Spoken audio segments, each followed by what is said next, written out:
I wanted to share my amazing breakfast recipe. This is quinoa. I hope you can see it well. This is quinoa. It's boiled, mixed with some coconut oil. I've mixed it with sprouts. I've mixed it with green onions, mixed with carrots, raw carrots, raw sprouts, raw green onions, some raisins, and cashew nuts. I've also mixed it with, I don't know what else I'm missing. It was a mixture of different stuff.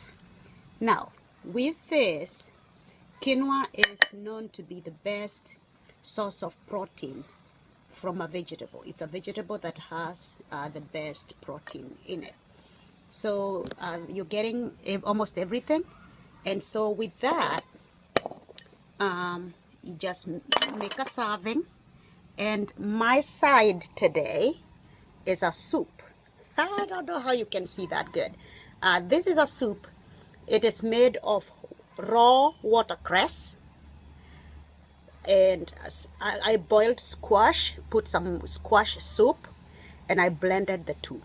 The squash is cooked, it's boiled, it's made into a soup, and then that is blended together with raw watercress.